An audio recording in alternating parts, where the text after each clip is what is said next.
All right. Good evening. It is April 3rd, 2018, and we will call to order this meeting of the Planning and Zoning Commission for the City of Louisville. We do have a quorum present. Can you hear me now? Yes. Okay. Okay. Very distinct in the mics. Okay. I think my mic was off. I apologize. We'll call the meeting to order. We have a quorum present. First item on the agenda is to approve the minutes of the March 20th, 2018 meeting. Commissioners, do I have any comments? Motion to approve as presented. Motion by Jim. Second. Second by Alvin. All those in favor signify aye. Aye. Opposed? Motion carries. Agenda item 3 is a public hearing.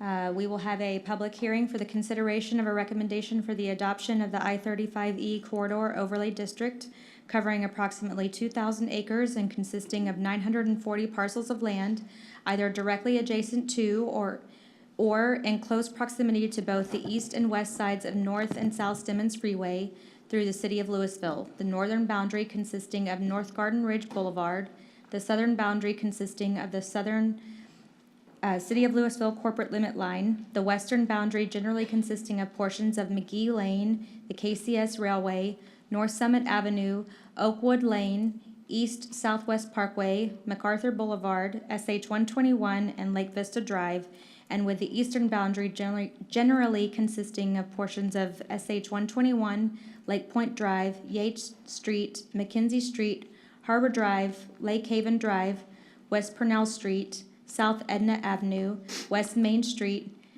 DeGan Avenue, West College Street, Harn Drive, Milliken Drive, the KCS Railway, Oak Ridge Boulevard, and the Dallas Area Rapid Transit Railway.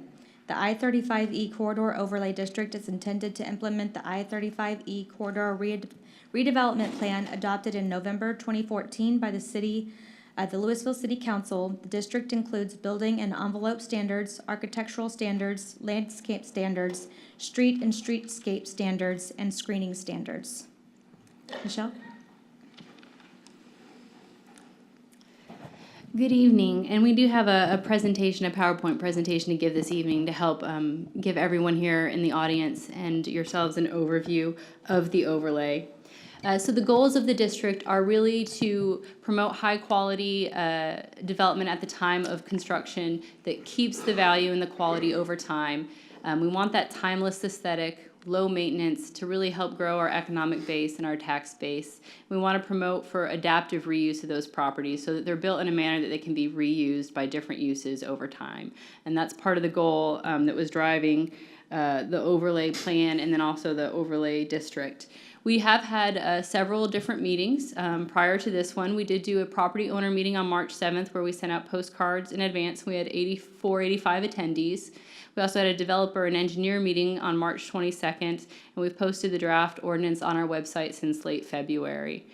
So we have tried to make it available to those that were interested in it. The overlay is broken into 2 sub-districts. We have the core sub-districts and we have the transition sub-districts. You'll see there's kind of 4 core sub-districts. The northern gateway, which is at the north end of the city limits along the lake. And then we have the Main Street sub-district, which is at the intersection of Main and I-35, the Central sub-district, which is at Business 121 and 35, and then the Southern Gateway, which is at the southern edge towards 121. So the core sub-districts are where we see those higher opportunities for redevelopment. They're kind of nodes that are kind of key priorities, and that's why they're separate. And you'll see that the standards in those core areas are a little bit higher than in the transition areas. The transition areas are those districts that are between the nodes where we anticipate that development that's there will likely stay for another 10 plus years. We do want to allow for rehab and improvements of existing building, including reducing the clutter, focusing on better streetscaping, more landscaping, and facade improvements. And so this will really work along with ED incentive policies and objectives for streetscaping and facade improvements. The plan also does include several appendices, which include illustrative and framework plans. The illustrative plans are non-regulatory, so this is the example from the core subdistrict, and this just gives an example of one of the possibilities if everything was to build out to the plan. So that's kind of around Main Street and I-35, what it could be if ultimate build-out was achieved. But that is not regulatory, it's just an illustration to help guide everyone towards that direction. The framework plans are more regulatory. They do show creating a grid of street networks, especially in the core areas. It's really only in the core areas we want to do that to kind of create that more dense style development. So they kind of indicate where open space areas may be. They show what streets may be primary pedestrian frontages, which means those are more walkable areas where people would really have a great experience on the street front. And that's really necessary to ensure continuity as different properties develop. We have this kind of grid established so that they know what's going to come next and that all this development kind of works together. The next part of the plan that's really nice and that helps give flexibility is our applicability matrix that's included in the plan. So not all of this overlay will apply to every redevelopment, right? It will apply in full to new development, but when it's a redevelopment, different portions will kick in proportional to the improvements that are being made. So if it's a new development, the entire ordinance applies. But if it's a change of use or just expansion within an existing structure, really none of the ordinance is going to apply. If you're doing an expansion, you might have to make some parking expansions if your use change demands it, but only if that would demand it. If facade changes are required, then some sections of the ordinance would apply. If you're going to expand the building footprint less than 50%, some portions would, well, the ordinance would apply, but only to the new expansion. If you're going to expand over 50%, we then look at what is the financial impact of that. How does it relate to the investment that's being made? If it's less than both 50% an increase in the assessed value or $100,000, the ordinance applies to only the expansion portion of the site. If it's more than $100,000 or more than 50% of an increase in the assessed value, then the ordinance would apply to the entire site. And then if you're doing an expansion of parking, then only just some portions of the ordinance would apply. So I think that's really key in allowing for that incremental redevelopment and giving flexibility for redevelopment. The review process is also a little bit different than we're used to, and it's also designed to give some flexibility. So site plans, concept plans, and engineering plans would be submitted, and they'd be reviewed by staff. If they meet all the code criteria, they can be approved by staff. Staff can also approve administrative modifications that are up to 10% deviation of any of the numerical standards in the code. After that, there's something that's called an alternative standard, and there's an overlay board that's created, and they can approve alternative standards between 10 and 60% of most numerical values in the code. It's only 10 and 25% of landscaping numerical values and 10 and 25% of building material values.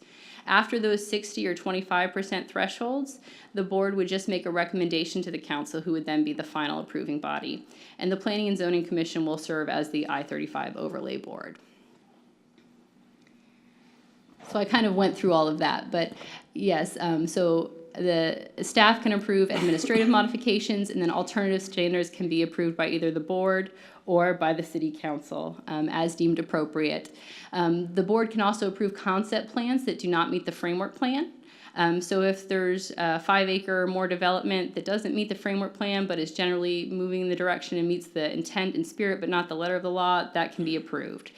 So there's a flexibility built in that way as well.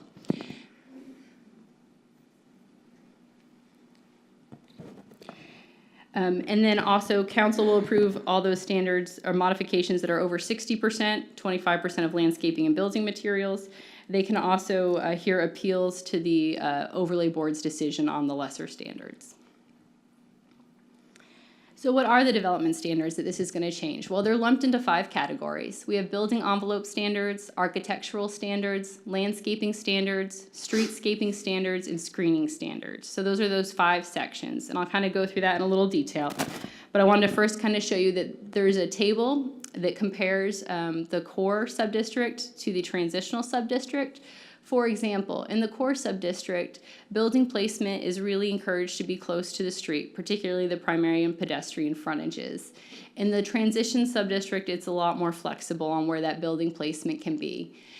In the core subdistrict, we want those buildings to be oriented to the pedestrian streets as much as possible. In the transition subdistrict, there's a little more flexibility on that as well. For blocks and lots. In the core subdistrict, we want it to be more walkable, so there's smaller block lengths rather than in the transition subdistrict where blocks can be longer. In terms of parking and driveways, there are in the core subdistrict kind of a general parking ratio for non-residential of 1 space per 300 square feet of gross floor area. This allows for better transition of use over time because we do anticipate these being kind of more walkable areas. In the transition sub-district, we require a bit more parking. It's still a blended ratio, though, of 1 space per 250. And we do have those shared access requirements in the transition sub-district. And in the core sub-district, there's a bit more stricter standards about driveways. Landscaping.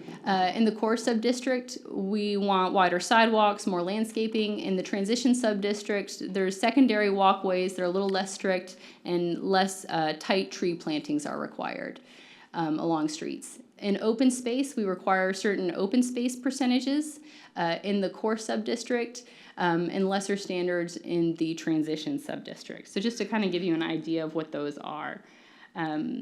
The core sub-districts, just to go through that, there's kind of a build to area, so we want the buildings within a certain distance of the street frontage, and that can vary depending on the street frontage. And here's kind of an example of how those build to zones can be shown on plans. We also want to have a minimum height of 20 stories or two stories or 20 feet, not 20 stories, excuse me, 20 feet or 2 stories, just to help create that framing of the street and making it a pedestrian-oriented area. We want those buildings to be oriented to the actual street and to have those entrances where they make logical sense when you're a pedestrian walking by. We want those blocks to be smaller to, again, allow for that pedestrian network and connectivity. And we have these reduced parking standards of 1 per 300 square foot for commercial and 1.5 spaces per unit for residential. And that parking needs to be placed towards the rear of the building. And again, this is all in the core sub-district. We want to discourage driveways along primary pedestrian streets as much as possible, unless there's really no other option. But other than that, we're pretty much following TxDOT driveway standards, as most of this is along TxDOT frontages. We do have increased articulation standards because we do want to have a better aesthetic as we go down 35. So we talk about entrances, facade materials and colors, awnings and canopies, windows, and then even how to treat parking garages should we get some of those in the core sub-district area. We also have landscaping and open space standards. We really want to reduce the urban heat island effect, soften 35 as you go by that. And so it's really focused on creating a better aesthetic along 35 and for the pedestrians enjoying the areas. And then street and streetscaping standards are added in here as well in those core sub-district areas. Screening standards, we want to make sure that loading areas, trash receptacles, roof and ground mounted equipment, that's all screened from public view to really help enhance the aesthetic of all the developments.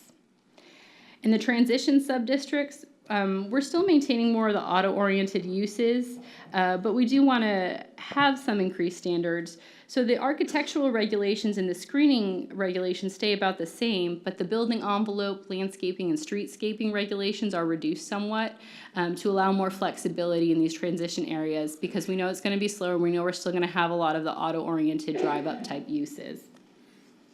So instead of having a build-to zone, we just have a standard setback. We do still have streetscaping standards and landscaping standards, although instead of every tree every 30 feet, it's every 40 feet on average. There can be some clustering if necessary, depending on the site conditions. We do have a 20-foot minimum landscape buffer to put those trees in, so we actually have adequate room for those trees to grow. And then we have increased landscaping for parking lots, especially if those parking lots are located along a street to kind of screen it from the street and kind of create that sense of space. So those are kind of some of the important standards in the transition subdistrict, as well as a standard for pad sites. So these are, you might see a restaurant or a drive-through sitting at the edge of a shopping center that's kind of on its own little lot and has its own little circulation. That's a pad site. We have some standards for that just to make sure that the architecture is nice on all 4 sides as you move around that pad site. So those are actually called out separately for that reason. And then there's just some character examples of the transition areas there. So that's kind of a summary of the regulations and how the code is structured and would apply, and what the role would be in terms of reviewing the process. This is a public hearing, and staff is here for questions. So. Okay. Thank you. Before we open the public hearing, commissioners, are there any comments on the plan? Okay. Okay. So, thank you everybody for coming. Chairman Green, I would like to just make a few comments in addition Okay. to Okay. Michelle's excellent presentation. Staff has visited with a very large number of property owners, residents, and the development community members, engineers, developers, real estate agents. This has generated a lot of discussion, a lot of interest, a lot of confusion too. It is a complex ordinance, but we have had many conversations with the various stakeholders, and we've had a lot of good conversations. Once we've kind of explained the overall purpose of this ordinance and when it's going to apply, the overwhelming reaction has been very supportive. It does implement the vision, the long-term vision of kind of reinventing Louisville and what Louisville looks like along our front door, because I-35 is definitely the front door to Louisville, with the hundreds of thousands of vehicles that drive I-35 each day. We do want to re-emphasize that this really has nothing to do with property acquisitions that the TxDOT or the Texas Department of Transportation will be doing. That is a complete and total separate thing. This ordinance only applies to private properties along the corridor, and it only comes into play when there's either an expansion or a redevelopment or new development. Existing businesses, if they make no changes, then this ordinance has no effect. The existing zoning is remaining unchanged. So whatever property is zoned today, it will remain. Now, property owners do have the ability to rezone their properties just in the normal fashion that we have been doing for many decades here in Louisville. Again, the whole purpose of this ordinance is to enhance the aesthetics when a new project or a property is being redeveloped. And these are all commercial. Any residential properties can remain residential.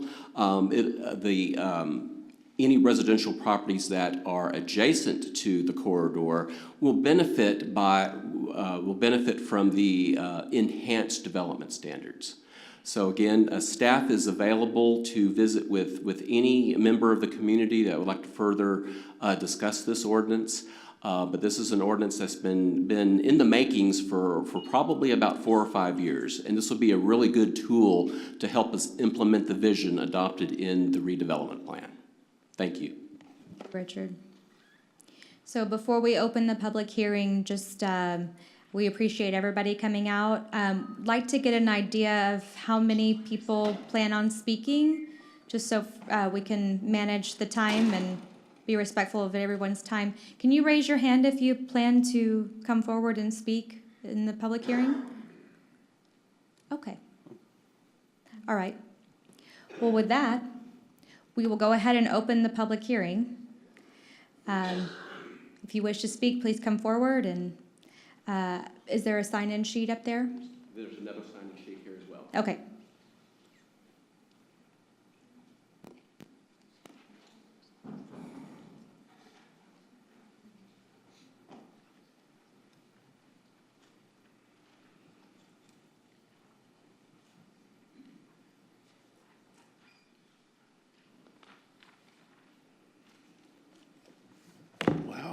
I get to go first. Yes. Ms. Chairman, Commissioners, thank you for allowing me to be here. My name is Bill Davidson. I live in Highland Village. I am the managing partner for First Commercial Realty, which is based here in Louisville.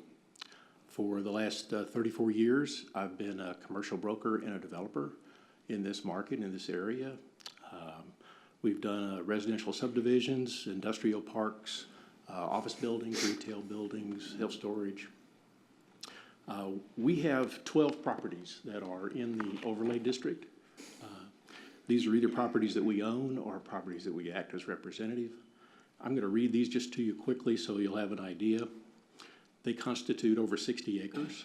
So it's 2001 North Stemmons, 1802 North Stemmons, 1520 North Stemmons, 802 North Stemmons, 560 West Main, 1111 South Stemmons, 1133 South Stemmons, 1165 South Stemmons, 208 State Highway 121 Business, 1563 South Stemmons, 2422 South Stemmons, and 837 State Highway 121 Bypass. I kind of went from north to south. So I have serious concerns about the overlay district. I am not opposed to it. I think that we need something like this, but I live and I work here, and I have only gotten familiar with this in the last 30 days when I received an invitation to a public hearing.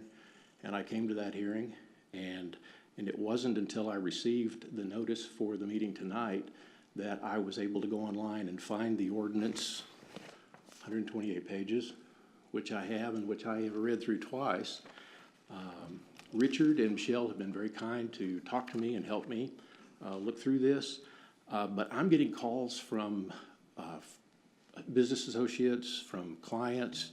I had a call today from someone I didn't even know who knew that I was in this market, voicing concerns, someone who owns part of the Lake Point Crossing Shopping Center down where the Olive Garden's located. This is happening really quickly, and I know that 2014 we adopted the ordinance, and I know that this has been in the works for some time, but I'm surprised that I didn't know more about it before now. And as I read it, I'm concerned because I feel that it's somewhat idealistic, and I fear that it's not appropriate for our community. We are not an urban market. We might want to be, and it would certainly add value and visibility, appearances for us, but we're a suburb, and to adopt these type of codes that put such restrictions will stifle development, in my opinion. I would like to see the I-35 corridor upgraded. I would like to see the little transmission shop that used to be a house converted into something that's much nicer. But when people are forced to come in and build to these standards, it's going to be something that is impossible to do because the rents won't justify it and the cost is prohibitive. So I don't want to belabor this, but I do think that this should be tabled for at least 30 days. I need to know more about it. One of my properties is the Lakeland Plaza Shopping Center, which is at the corner of 121 and I-35. It was built in 1977. Planet Fitness is one of my tenants in there. Antique Gallery, I have Napa Auto Sales, I have Electric Cowboy. This plan imposes 7 pedestrian streets in my property. It's the framework, it's regulatory. Nobody talked to me about that. I found that out when I downloaded this and started reading it. It also imposes something on a 36-acre tract that I have on 35 on the west side, just north of 407, for something similar. And I need time to be able to work on this. And with the city council meeting 2 weeks away, I don't have time to do that. So I'm not asking you to reject this. I'm not saying it's a bad plan. I'm just saying that I need more time to look at it as a property owner, as a stakeholder in this community, and to review it. And I don't want to be put under the gun for the next 2 weeks to try to get with council members and to try to dissect this and get other people involved so that I can figure out what's best to do. Okay, Thank you. thank you.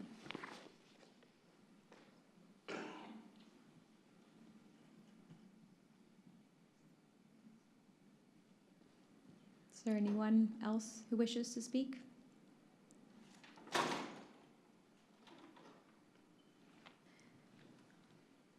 Okay. Well, with that, we will close the public hearing.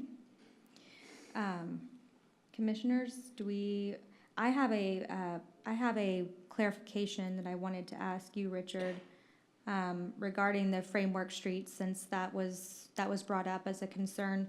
Because I also work for, in development, and my first thought on the framework streets was about who pays for the street. It looks like the standard says that the city would financially pay for the street when it was when it was constructed, correct? Potentially, it depends on the scale, the scope, the value of the proposal. There may be some situations where the city will, we are planning to adjust our economic development policy and expect, there to be a lot of the larger projects will qualify for economic incentives, and that generally does involve infrastructure. And so there will be some possibilities where the city can participate in the construction of some of that infrastructure. But also keep in mind, some of the streets may be private streets. They may merely be a large drive aisle in an existing parking lot that will just have the edge treatment to look like a street, but it will still function as a fire lane or a private drive aisle. It just will change the relationship of the building location. So I could probably go over a dozen different scenarios that could occur. And again, this ordinance gives us the ability to customize the plan, the development plan for each site as it comes, depending on the scope and scale of the project. There will not be any one-size-fits-all. I think the beauty of this plan is that it does provide a lot of flexibility. We understand that we have a framework plan that's kind of the bones of the core districts. We know that those will probably be revised over time, and we do have the concept plan process already built in, and expect to process those applications as we go along and as things move forward. We know things don't stay static, plans don't stay static. They continually have to be changed and updated to meet the changes that occur in the various areas. So again, there's going to be a variety. There's going to be a lot of small projects, medium projects, and hopefully a few large projects that'll really make some lasting change in the district. Okay, and so just to clarify, the intent is not to overburden the developer with building the city's street and a bunch of infrastructure that they weren't otherwise planning to. Correct. Want this to be this ordinance balances those needs and that infrastructure. Again, it depends on the project. It depends on the scale, the investment. So there's a lot of different variables in there. We feel this ordinance is much more flexible and reasonable than our current ordinances. Our current ordinances are rather rigid. Very minor changes to a site kicks in full compliance of all of our development ordinances, even if you're basically adding one parking space. This ordinance will allow you to add 10 parking spaces without really doing anything else if it's needed for your property, and if it is not triggering or changing any requirements for fire lanes or fire access. Again, we have to have the safety factors built in there, but again, it provides a great deal of flexibility and reasonableness to allow owners to move forward with expansions on their properties and improvements without triggering all the other requirements that usually come along with that. Okay, and I just wanted to also address or ask a question about with regard to this being urban versus suburban. I understand that the intent is for the core district to be more dense than the transitional districts, but we're not talking, 5 stories and up. We're talking more like on the scale, we're talking more to maybe 3 stories. Two max. A variety of Max? kind of what the opportunities are. Like I said, it's like putting a puzzle together. A lot of pieces have to go together and fit just right.